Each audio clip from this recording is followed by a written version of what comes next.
for my new 2013 computer build. Everything is brand new. I didn't reuse anything besides my mouse and keyboard, which I believe are from somewhere around, I think, 2005, 2006, somewhere around there. They're still working great, no problems with them, and no reason to replace them really.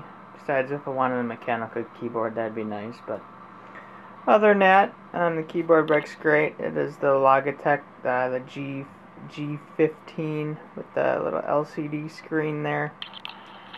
I don't even have the drivers installed on it.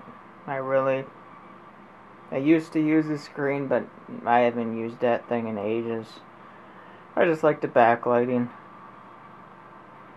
and all them programmable keys on the side. I don't even bother with them. I never have.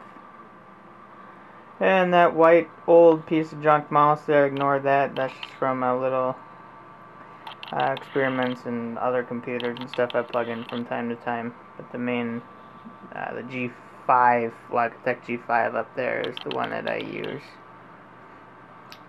For some reason it does not like mouse pads anymore. Tried a couple of them, but I don't know how to say it. The cursor moves like crap, really. It's not very smooth for some reason. But when I put it on a bare surface, like on the wood like that, it works great. It never used to be like that, just maybe the last 6 months or so. Maybe it's getting there. I'm sure that guy's had a lot of miles put on it, as I'm on my computer all day, every day, just about. There, I got couple USB little thumb drives there. One's a 32 gig, one's an 8 gig, just USB 2, nothing special. I actually don't have any USB 3 devices yet. It'd be nice to get one someday here. Be a lot faster than waiting for them. USB 2, 32 gigs, trying to fill that up. Yeah, it takes quite a while. Over there we got a nice pen and a microphone for my Roswell headset. Not sure on the model number, but it's a 5.1 surround sound. And for the monitor, the new monitor I got, it is a 27-inch BenQ. Works great, I love it. Originally I was thinking about getting 24-inch just because I was planning on doing 3 screens eventually, but still not sure what I'm going to do on that yet. 3 screens would be nice, but I think 3 of the 27s would just be too big, and I wasn't sure if I was going to get 3 or just 1. And if I was just going to have 1, I'd rather have a 27 over a 24. I mean, it's only 3 inches, but it actually makes a difference when you're only sitting a foot in front of it. I used to use a 52-inch TV, but sitting this close to it, I got headaches all day long. Didn't work out too well.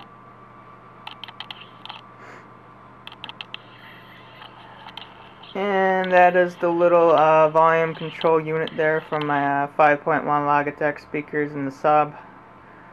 I only actually use the front 2 left and right speakers in the sub, though. You can see there's one behind the monitor there, and one behind the monitor on the other side. The other center and the rears I don't even have hooked up. Nowhere to really place them. I mean, I could hang them from the ceiling in something. Old house with the slanted ceilings just in the upstairs here. Gets nice and hot, that's for sure. And there I have my kilowatt meter. I just leave that plugged in all the time. I'm just a nerd.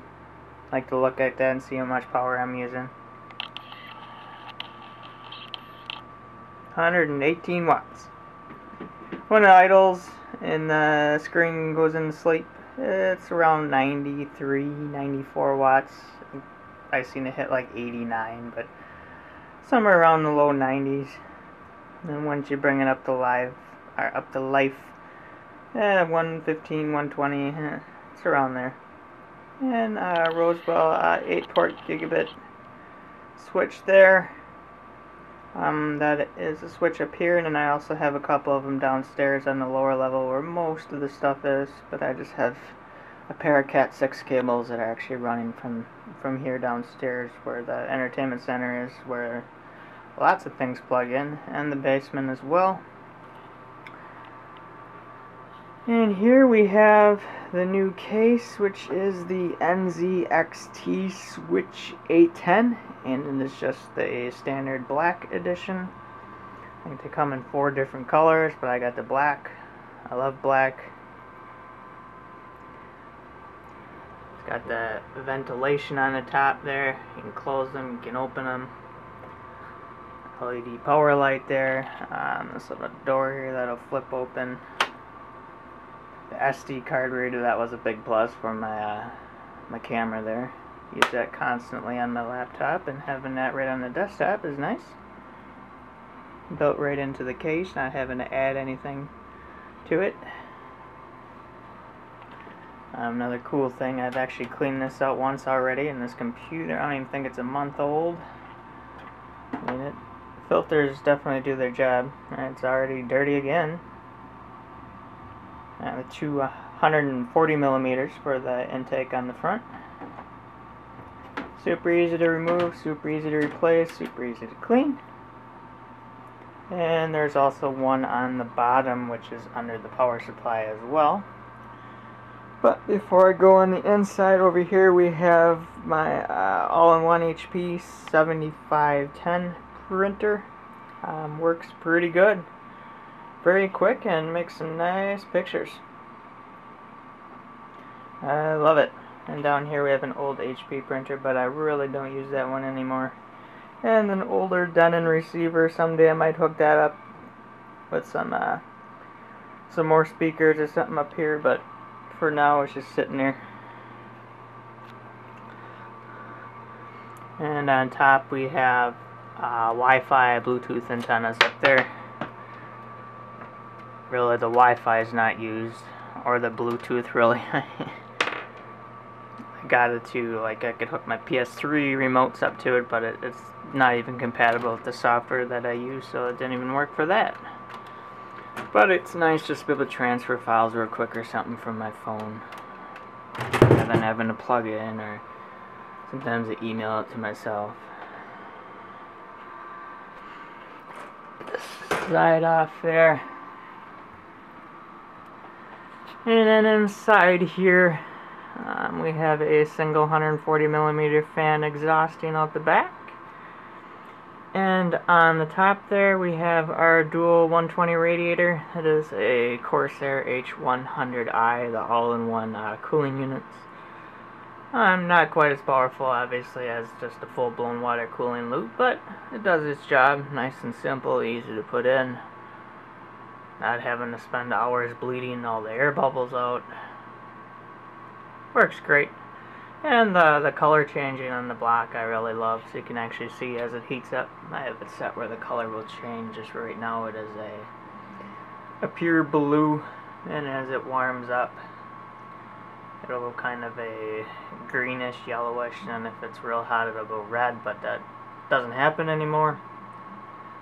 Originally this was a AMD 8350 system, and I actually got that through the red zone. That chip ran a lot hotter, but now it's a 3770K. The 77 watt thermal design versus 130, I believe it is, on the AMD sure makes a difference on the heat output. So the cooler does stay a lot cooler than it did before. Down on the bottom we have my XFX Pro 850 watt Black Edition power supply. That is made by Seasonic, one of my favorite power supply brands. Very similar, pretty much just some cosmetic changes. I believe it is gold rated. It's pretty good efficiency there, and fully modular as well. Every single cable is black from start to end, no colors. That was one of the things I really loved about it. I mean, you got a lot of sleeved cables out there, but the first inch or so you'll see yellow, orange, blue. I mean, it just looks ugly, I think. I mean, if you're going to sleeve it, why not sleeve the entire thing? But anyways, there is one problem I had with it. It does have a hybrid mode where there is a switch where it's only supposed to turn the fan on when it reaches a certain load, around 20% or so. But with that hybrid switch on, the fan would never turn on no matter what I did, and that thing got super hot. And that was one of the first things I found out once I got it up and running, is it wasn't working. And I have a little infrared thermometer that I use. It's for my RC cars. This guy here works pretty good. I found it pretty accurate within about 1 degree, so I mean it's pretty close. It was getting pretty dang hot in there, around 50 C or so, which I think is pretty much what they're rated at, but it's right to the limit. But once you turn the switch back to normal, where the fan just stays on, it's fine. So there's something wrong with that, but as long as it works, it ain't worth the hassle of having to try to RMA it, and here I am without the power supply for a while. It's my old power supply. It's just a big pain in the butt, and I don't feel like dealing with it. But that is one problem I had. For the graphics cards, these are the Gigabyte Windforce 3s.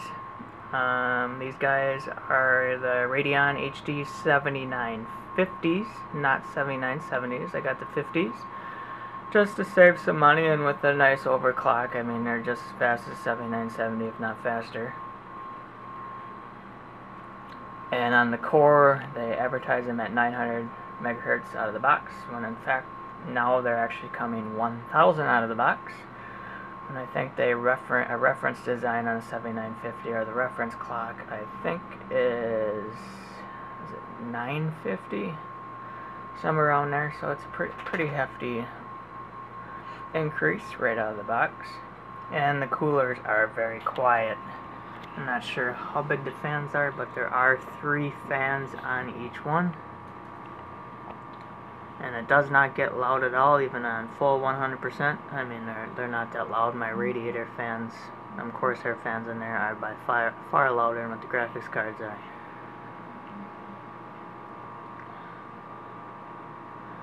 And the one thing would be nice is to have a black Crossfire bridge rather than that ugly brown thing sticking out. Like even the motherboard came with black SLI cable, but not a Crossfire. And like I said before, originally this was an AMD motherboard and CPU, and I swapped it out, and I didn't exactly cable tie anything, so I can see it has some wires and some slack. I mean, it's not that bad, but it could be better.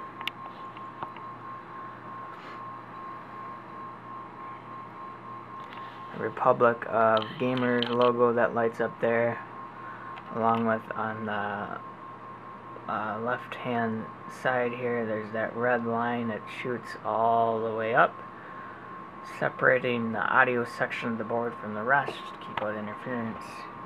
Clean audio signal. And there's a big cap in there for your headphones, even though my headphones are USB. You got the ones that use the prongs, 3.5 millimeter or whatever it is. A lot better quality out of them. Maybe someday I'll have some. And on the cooler there, on the VRMs, it is water cooling ready. There's a plug there, and another plug up there. You got some barbs, you can actually run your hose to it and water cool it. Or it can be air cooled or passive cooled, just like it is right now. So if I ever did decide to do water cooling in the future, I can hook that up with very little effort. And in the top corner there, you'll see a green LED. That is a little card there that has the Wi-Fi and the Bluetooth on it. One complaint I'd have of Asus on this board is how everything is red. LEDs are red, everything red, but then they throw a green LED on the board up there. Now, why not red to go along with the rest of it? Why throw in a green LED? Doesn't make a whole lot of sense to me, but it is what it is. Got the two 8 gig sticks of G.Skill sniper memory. It's the 1866. I just went with the 1866 to save some money versus 2133 or 2400 or something. The slight difference in performance you'll get out of it for the hefty price increases just didn't seem worth it to me. So I picked up some 1866 16 gigs here, and serves me well. 16 gigs should be plenty for quite some time. And our USB 3 front panel header right there. There is only one header on the board. That was kind of a disappointing as well. Like the old AMD board, ASRock 990FX Extreme 9, I had two of them. But oh well, like I said, I don't even have a USB 3 device. Plus there's all the ports on the back as well. Really ain't a big deal. I don't have an optical drive. Pretty much not really needed. If I was, it'd be a Blu-ray burner. That'd be really the only thing I'd ever do. Do everything through thumb drives. Anyways, now Windows 8 installs on here in friggin' 5 minutes and it's done. It's just ridiculous. Using a thumb drive. Because I have two OCZ Vectors and Raid 0 kind of stripe for just ridiculous speeds. Way more than enough. And these guys here, the drive's going from the other side. You can't see them from this side. And you have little handles, you can pull these out. You gotta unscrew the thumb screws on them and they'll pull out, plus the wires are connected on the other side for the drives. There is a Western Digital green 1 terabyte, which is up here. It's a hotspot bay. And that's just an older drive I've had for probably about 4 years or so now. Not real fast, but some more space, and I shoved her in there. And there are also two new Seagate Barracuda 3 terabytes in there. There's a pair of them, so that's 6 terabytes there. And I'm using the Windows storage, what are they called, storage space or storage pools, which seemed like a kind of nifty little feature there. Like I set the drives at one drive I got like 10 terabytes, and obviously there's only 6 terabytes there, and after format and everything it's even less. But it shows up as a 10 terabyte, and the cool thing is when you actually start using up the space that's there, to warn you and say, hey, you need to add a new drive. You toss a new drive in and it just adds that in. You can just keep building and building and building. So you can just add it to it as you go along, so you don't have to buy all your drives right up front. You can just add to it when the time is needed. And you can also set up, let's say you got some data you want secure or protected in case something happens, and data you don't really care about. If a drive dies, oh well, you can just get it again. You can actually divide it up. You can have it mirror part of it, and you can stripe another part of it. It gives you flexibility of dividing it all up on your type of software RAID that you want. Nice and pretty back here. But anyways, there's the drives in there. You can focus in on it. I had it. Got the two OCZ Vector 4s down there, and then the two 3 terabyte Seagate Barracudas on top of that, and then that Samsung green, which is in the hotspot bay there. And just loads of wires back here. The nifty little back plate there for the Corsair H1ooi. And there's our actually slotted holes in here, so that way it'll fit on a 2011 or an 1155 board. Just by moving, these guys will move in and out. On a 2011, the holes are farther spaced. And then here we have a little distribution board here for your 3-pin fans, powered by a single Molex, and then you can plug in up to 7 fans. So all the case fans are plugged into that. They just run at full speed all the time. They're very quiet fans, so works great. Keeps it a little more simplified for you rather than having to tidy up all that wire on the other side if you're using motherboard headers or something like that. And a SATA connector up here for the H1ooi as well. It's nice that they use a SATA instead of a Molex. Just because a lot of computers now don't even use a Molex anymore. It's kind of becoming a thing of the past. And over here we have our extra EPU power cables. One of them wasn't long enough, but the case came with an extension. Because I don't know if I said it before, this is a Asus Maximus 5 formula motherboard. And it has extra power for an 8-pin and a 4-pin up there. So this is a 4 plus a 4-pin. The other half I just have dangling back here.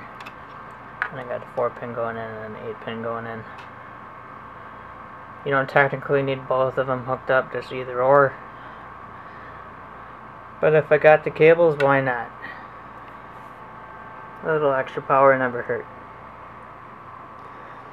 And the plenty of grommets in there. They sure work great. They're nice and rugged, nice and sturdy. They don't just fall off when you're shoving wires through like they do in some cases. And a very generous cutout there for the CPU. Now if you're changing your cooler or something, you don't have to remove the whole motherboard and remove everything on the motherboard and video card, stuff like that to get it out. Something like my old thermal take tower over there.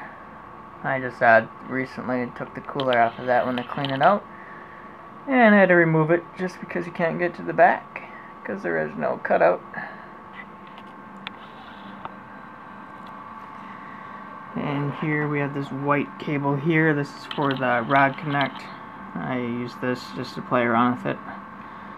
Plugging this guy into my laptop. My Asus G15SX, and it just allows you to do some tuning and stuff from another computer, laptop, desktop.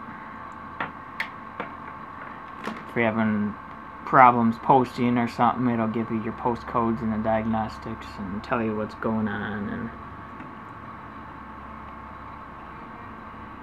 even though I don't really see much of a need for it because the motherboard obviously has a debug code on top. But to go even farther than that on here, there are tiny little LEDs that'll say memory error, CPU error, graphics card error. There's a few of them on there. So not only will you get the debug code, you also see the little LED light up like say memory error, which I had because I didn't have the memory seated in all the way the first time. And it just made it super easy to figure out, hey, no memory. Take her out, put her back in, and guess what? It worked. But anyways, that's pretty much it. My new Intel 3770K build with the Asus Maximus 5 formula motherboard. And the two AMD Radeon 7950s. And my 27-inch BenQ. That is Gw2750. And that is a VA panel, not a TN. I am not a huge fan of TN panels. Just the color reproduction on them is pretty much bottom of the totem pole. These guys will produce a much better, more accurate picture. Not as good as an IPS, but a lot of IPSs out there have a slower refresh rate, even though I am seeing a lot of new ones now that are like 5 millisecond, which should be just fine, even though I think this guy's 1 millisecond, but and pretty good viewing angles as well, much better than a TN panel. But I think that about covers it. Thanks for watching.